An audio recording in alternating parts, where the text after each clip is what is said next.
Philippot, bonjour. Bonjour. Merci d'avoir accepté cette première interview du FNJ Métropole. Et puis le FNJ Métropole vous souhaite meilleurs vœux pour cette année Une bonne 2014. année. Qu'est-ce qu'on peut vous souhaiter pour cette année 2014? Déjà, bonne année au FNJ Lille Métropole, à tous les jeunes militants. Qu'est-ce qu'on peut me souhaiter? On peut me souhaiter ce qu'on doit souhaiter à tous nos militants, adhérents, engagés dans la bataille, notamment municipale. Je crois qu'elle est essentielle, cette bataille, en mars prochain, c'est-à-dire de faire la plus belle des campagnes, la campagne la plus persuasive possible, et puis de l'emporter, de gagner. Voilà. Florent Philippot, nous sommes aujourd'hui à M, une ville dans le Nord qui est un département auquel vous avez un certain attachement, puisque vous y avez passé une majeure partie de votre vie, me semble-t-il. Très vrai. Je suis né dans le Nord et j'y ai vécu intégralement jusqu'au baccalauréat. Voilà, après, je suis parti faire mes études à Paris. Mais j'y retourne souvent, et toujours avec grand bonheur, grand plaisir, parce que c'est ici que je suis né, que j'ai vécu mon enfance, mon adolescence, et ça a été un vrai plaisir de venir dans la fédération, parce que ce sont des terres que je connais, ce sont aussi des gens que je connais. Et je sais que les gens du Nord ont vraiment le feu au cœur, et ça se voit à chaque fois. Florent Philippot, lors de sa dernière conférence de presse, François Hollande a évoqué la possibilité de réduire le nombre de régions. Vous y êtes opposé. Pour quelle raison? Parce que on pourrait se dire, on fera des économies. En réalité, ce n'est pas du tout ça le projet. Déjà, il n'y aura pas d'économie, parce qu'on va créer des espèces de super baronnies régionales, super Länder à l'allemande, qui donneront la folie des grandeurs à ceux qui seront à leur tête, qui se prendront pour les rois du monde, comme c'est déjà beaucoup le cas aujourd'hui des présidents de conseil régional, et qui donc seront dans une logique encore plus dépensière. Mais surtout, moi j'y vois, et on y voit au Front National, un vrai danger pour l'unité nationale. C'est-à-dire que le projet politique derrière, et c'est pour cela que le PS comme l'UMP soutient ce projet, c'est de passer outre l'échelon national. C'est de faire en sorte qu'on construise peu à peu une Europe des régions, où la grosse baronnie régionale discutera directement avec l'Union européenne sans passer par l'intermédiaire national. C'est vraiment de mettre l'Europe et la France à l'heure allemande des grands Länder, alors que ce n'est pas dans la culture française, ce n'est pas dans la tradition française, et ce n'est pas dans les intérêts de la France qui s'est construite sur un État-nation unifié, qui a besoin de cette unité nationale, qui s'est construite aussi sur l'indivisibilité maintenant de la République. Et je crois qu'il faut défendre ces principes-là. Il y a d'autres économies à faire qui seraient des économies réelles et beaucoup plus utiles. Par exemple, faire que le Conseil régional ne soit plus qu'une instance de coordination entre les départements. C'est ce que propose le Front National, avec non pas des élus spécifiques, mais simplement les premiers élus du département qui formeraient cette instance régionale. Ça, ce serait une vraie source d'économie. Ça serait de supprimer le Conseil économique et social régional dans toutes les régions, qui coûte une fortune, qui est là pour caser les amis et les copains du pouvoir. Ça serait de supprimer le Conseil économique et social environnemental au niveau national aussi. C'est 300 millions d'euros par an de budget. C'est de supprimer le Sénat. Il vaut mieux une vraie assemblée au Parlement qui soit démocratiquement élue, qui ait des vrais pouvoirs, plutôt que deux assemblées fantoches comme aujourd'hui, qui en plus coûtent extrêmement cher aux contribuables. Voilà, c'est ça la vraie rationalisation, et puis de réfléchir à la question de l'intercommunalité aussi, notamment en milieu urbain, parce qu'on sait que c'est un moyen de cadenasser les communes, et que c'est souvent une source de doublons. En réalité, ça coûte plus cher que ce qu'on voyait avant, avec pas beaucoup plus d'efficacité. Ça, ce serait une vraie réforme territoriale intelligente et respectueuse de l'unité nationale, de la tradition française. Mais au contraire, eux, ils veulent aller vers l'Europe des régions, vers un projet qui est éminemment anti-national. C'est pour ça qu'il va falloir se battre, il va falloir être extrêmement combatif et vigilant. Florent Philippot, la France est riche de par ses traditions, son histoire bimillénaire, mais aussi de par ses différentes cultures et identités régionales. D'après vous, faut-il défendre et promouvoir ces différentes cultures et identités? Voilà, c'est-à-dire qu'effectivement, le projet qu'on nous présente n'est pas du tout un projet de défense de l'identité française ou des cultures régionales, des identités régionales, absolument pas.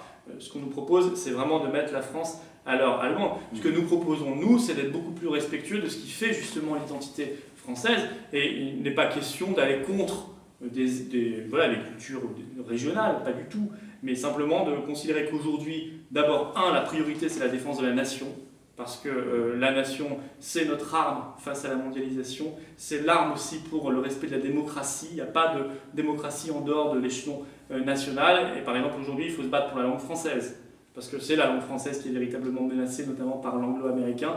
Et en même temps, savoir que la France, elle puise sa force, ses traditions, son histoire, ses sources dans ce qui fait sa richesse par, vous savez ce que Braudel disait, la diversité française, mais au bon sens du terme, pas la diversité dévoyée d'aujourd'hui qui est un concept anglo-saxon, mais vraiment la diversité française dans le sens de tout ce qui fait la force de la France. Ben ça, je crois que c'est vraiment nous qui la défendons le mieux, cette diversité française, parce que nous savons en même temps qu'il faut défendre l'unité nationale. Et c'est quand on sait qu'il faut défendre ces deux choses en même temps qu'on est vraiment dans le combat pour l'avenir de la France. Très bien.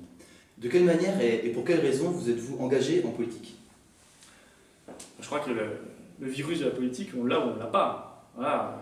Moi, très très jeune, je me suis intéressé au débat politique, au débat public, et ça m'a toujours passionné. Et dès que j'ai pu, je suis allé dans des meetings, je me suis renseigné, j'ai lu, j'ai regardé les débats à la télévision, voilà. Et ça m'a semblé tout à fait naturel. C'est un cheminement qui est parfaitement, je crois, logique. Alors, je me suis d'abord engagé un peu en dehors des structures partisanes.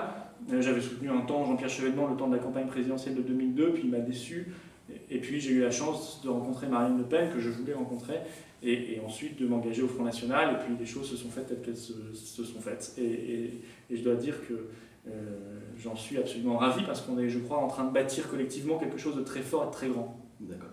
Comment imaginez-vous la France en 2022 2022, c'est une date. Pourquoi 2022 ? C'est la fin du quinquennat, 2017-2022. Du premier quinquennat de Marine Le Pen. On l'espère. Voilà. Alors, on passera donc dans le septennat qu'elle veut remettre en place, puisqu'on mettra en place un septennat. Si Marine Le Pen a été élue en 2017, je vois 2022 totalement différent de ce qu'est la France de 2013 ou 2014. C'est-à-dire une France qui aura retrouvé d'abord la conscience d'elle-même, la confiance en elle-même, la conscience de ses propres intérêts nationaux.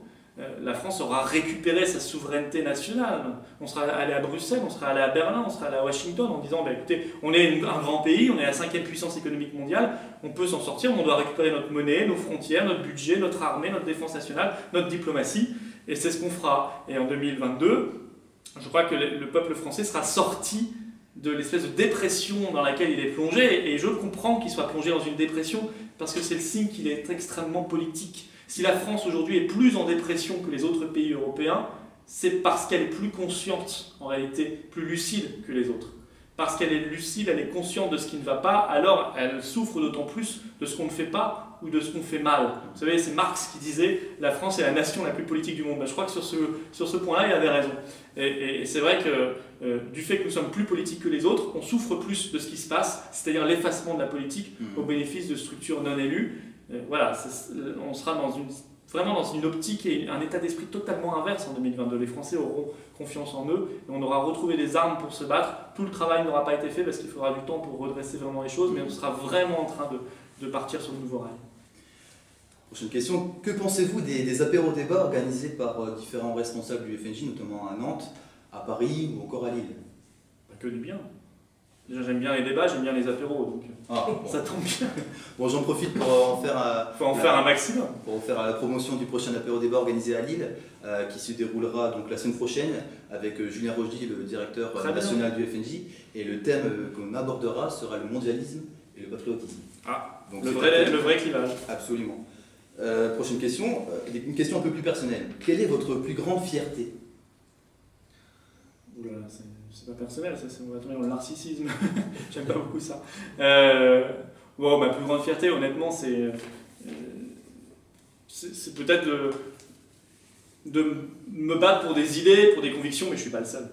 Je suis entouré en permanence au Front National, au Rassemblement Le Marine, de gens qui sont dans le même cas que moi. Et je crois qu'on peut être fier quand dans le monde d'aujourd'hui, où l'aventure collective, l'engagement collectif n'est pas forcément valorisé et pas forcément facile, c'est vrai, il faut le dire, eh bien, quand on a le mérite de se battre pour ses idées face à des montagnes de pensées uniques et d'intérêts acquis qui ne veulent pas bouger, on peut être fier de soi, mais c'est un soi collectif.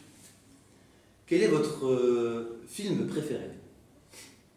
Alors, j'aime beaucoup les comédies françaises du style Papy fait de la résistance, Le Père Noël est une ordure, toutes ces comédies françaises qui étaient quand même extrêmement drôles. J'aime beaucoup Louis de Funès aussi. Donc je vais rester là-dessus, ce qui me permettra de passer un petit cocorico pour le cinéma français qu'il faut défendre. Est-ce que vous avez un livre à conseiller à tous ces jeunes qui peuvent nous suivre et nous regarder? Ah, mais moi, oui, j'ai un livre à conseiller. Il faut lire les mémoires du général de Gaulle. Il faut les lire. Mémoires de guerre, mémoires d'espoir. Et on comprend beaucoup de choses. Et on voit notamment l'état d'esprit des élites françaises à l'époque, juste avant le grand effondrement de 1940. Et on se rend compte qu'on est exactement dans le même état d'esprit aujourd'hui. On a l'impression que ce livre a été écrit maintenant. Dernière question. De plus en plus de jeunes rejoignent le Front National.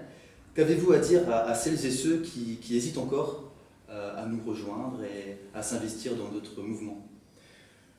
Je leur dis, si vous hésitez, vous êtes sur la bonne voie. Normalement, ça devrait plus tarder. Vous êtes maintenant, on est le premier parti jeune, donc vous ne serez pas seul, vous serez avec plein de camarades, de compagnons qui viennent de tous horizons. Vraiment, ça vaut le coup, ce que j'ai envie de leur dire. La jeunesse, c'est le moment où on est là pour s'épanouir, se réaliser, et si vous avez un intérêt pour la politique, vous n'allez pas vous épanouir ou vous le réaliser dans un autre mouvement politique que le Front National. Je crois véritablement aujourd'hui, moi je vois ce qui se passe, je vois qu'il y a des jeunes motivés, des jeunes qui jouent au collectif, et quand on y est, on a un petit supplément d'âme qu'on n'a pas quand on n'y est pas. Florent Philippot, merci beaucoup. Merci. Pour cette première interview.